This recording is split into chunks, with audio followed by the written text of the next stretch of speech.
Salut, c'est Marianne l'agroforestière et cette semaine, je te parle de McDonald's. Elle est née en 1900 quelque chose et elle sentait la rose. Elle récolte son foin à l'ombre de gros sapins. Amoureuse des abeilles, elle en perd son sommeil.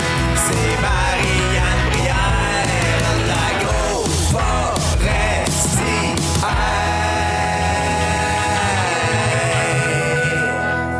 Cette semaine, j'ai décidé de faire encore une fois différent parce qu'en fait, quand on crée du contenu, il faut essayer des choses. Puis, il y a une nouvelle qui est tombée aujourd'hui et je crois que c'est important de le mentionner. Moi, je suis, au cas où vous ne le saviez pas encore, je suis une passionnée là, vraiment de tout ce qui touche à l'agroalimentaire, tant au niveau des fast-foods, au niveau de leur technique marketing, au niveau de comment ils font les produits, au niveau, je suis fan de l'agriculture. J'aime vraiment comprendre, en fait, tout cet univers-là, puis de près ou de loin, tout ce qui est lié. Puis aujourd'hui, il y a une nouvelle qui est tombée, il y a à peine une heure. McDonald's a décidé de fermer temporairement ses 800 quelques succursales en Russie. Parce que oui, à moins que vous viviez en dessous d'une roche, la Russie a commencé à envahir l'Ukraine. Donc, évidemment, quand on fait du contenu, on essaie toujours qu'il soit dans l'air du temps ou evergreen, si vous êtes familier avec le terme. Mais je crois que je pouvais pas passer sous silence cette nouvelle-là. Parce qu'en fait, premièrement, je sors un petit peu là, du cadre de l'agriculture classique, mais vous allez voir où est-ce que je m'en vais avec mes skis et pourquoi ça a un impact. Donc, McDonald's ferme ses succursales. D'après ce que j'ai lu, c'est environ 62 000 personnes qui viennent de perdre leur emploi temporairement. Le temporaire, on le sait que ça peut durer longtemps. Si on se rappelle d'une certaine situation qui commence par C et qui finit par A vide. Donc, ça a un impact sur les employés. Puis, ça vient de faire débarquer une chaîne d'approvisionnement monumentale en Russie. Donc, la fermeture des restaurants, McDonald's, a fait en sorte que non seulement ça affecte directement les employés de la succursale, ça affecte ensuite toute la chaîne de transport, ça va affecter la chaîne de transformation des aliments et ça va affecter les agriculteurs. Parce qu'en fait, le modèle d'affaires de McDonald's, ce qui est bien, je crois que j'ai beau ne pas aimer ce type de bannière-là. Est-ce que j'y mange parfois? Effectivement. Mais bon, c'est la vie, c'est comme ça. Parfois, sur la route, il faut faire des compromis. Mais une des choses que j'apprécie de McDonald's, il n'y en a pas tellement. C'est pas souvent que je veux dire ça, mais c'est une entreprise agroalimentaire internationale de fast-food qui a l'habitude de s'approvisionner localement. Donc, par exemple, les McDonald's du Canada reçoivent des patates qui ont été produites au Canada.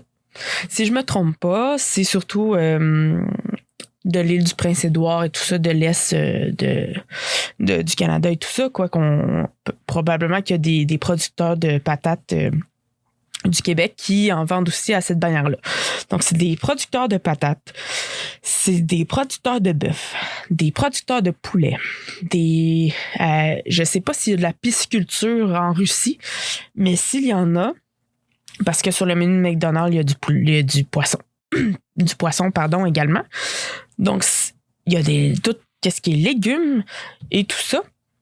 Donc, ça va avoir un impact majeur sur ces agriculteurs-là qui, du jour au lendemain, se retrouvent le cul dans l'eau, le cul tout nu, appelez ça comme vous voulez, ça va pas bien.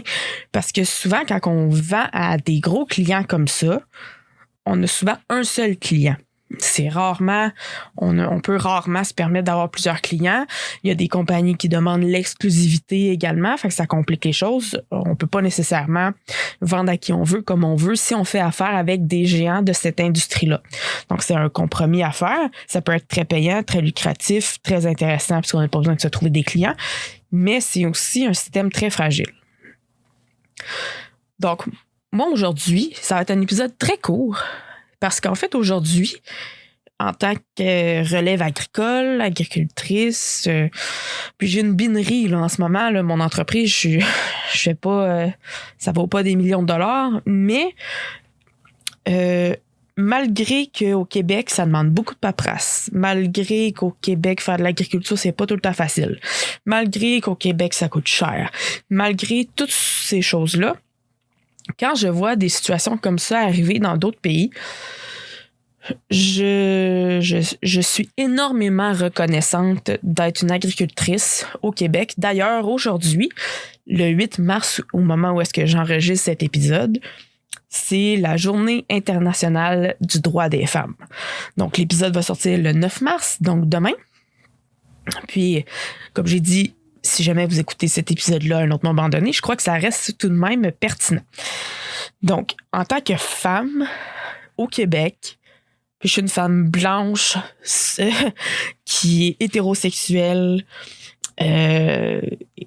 au Québec, donc j'ai quand même beaucoup de privilèges comparé à beaucoup de gens dans le monde, et ça, j'en suis extrêmement reconnaissante. Puis oui, au Québec, l'agriculture, c'est pas facile.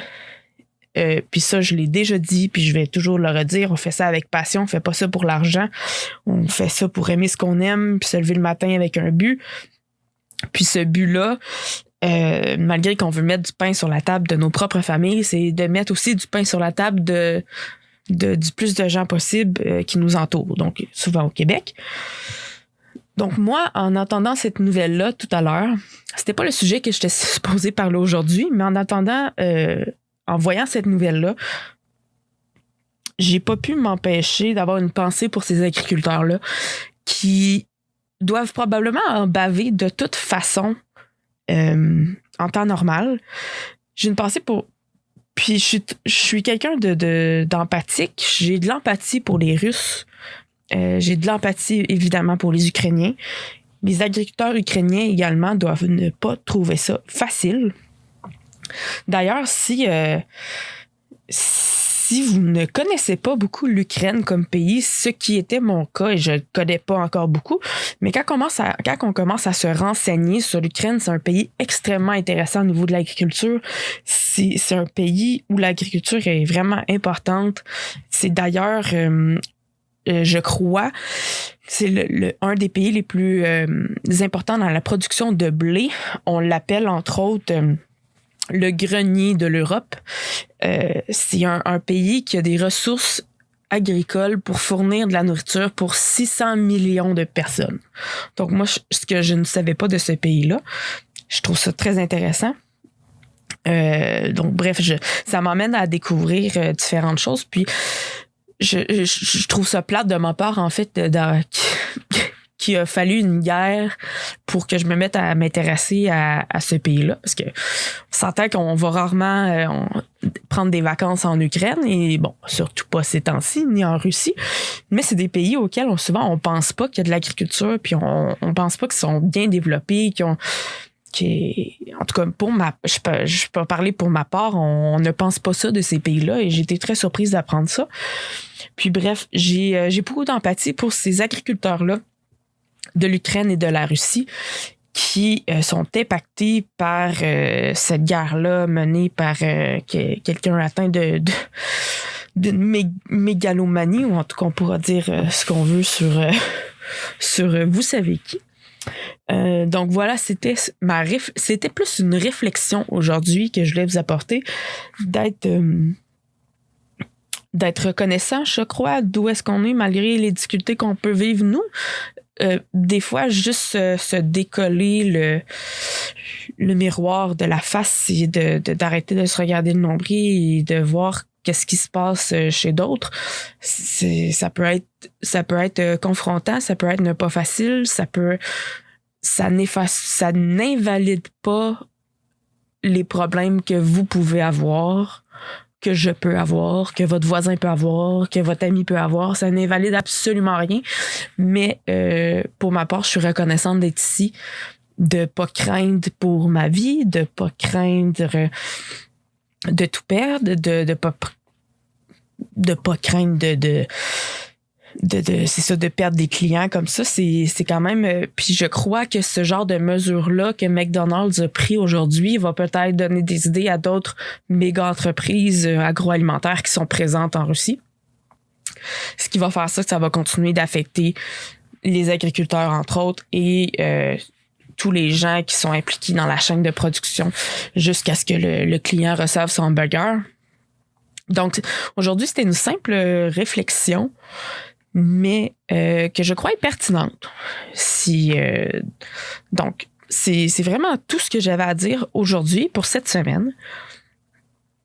Puis, si vous aimez ce genre de contenu-là, n'hésitez pas à me le partager.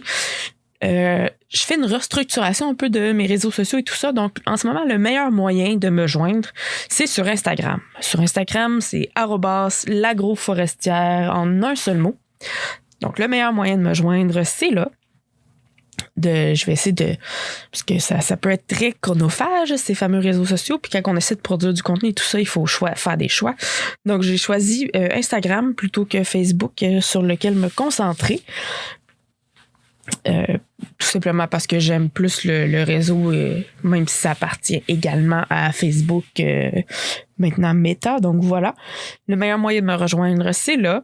Ça me fait toujours plaisir d'interagir avec vous. Si vous avez des idées de sujets que vous voudriez que j'aborde, des questions, je fais toujours un petit peu de recherche là, avant de trouver des sujets. Surtout quand c'est des sujets plus poussés, par exemple. Le sujet de la 2 semaines où je parlais de la chèvre myotonique. Donc, voilà. C'est un épisode un peu moins enjoué et j'en ai fait quelques-uns comme ça. Peut-être que je devrais retrouver ma joie de vivre, mais que je crois que c'est pertinent juste de se poser des questions, de se remettre en question, d'être reconnaissant. Donc, c'est vraiment tout ce que j'avais à dire cette semaine. Je vous souhaite un bon 2 semaines. On se revoit dans 2 semaines sans faute pour l'épisode 11. Et oui, parce que cette semaine, c'était l'épisode 10. Soyez bons, soyez sages, puis on se dit à la prochaine. Salut!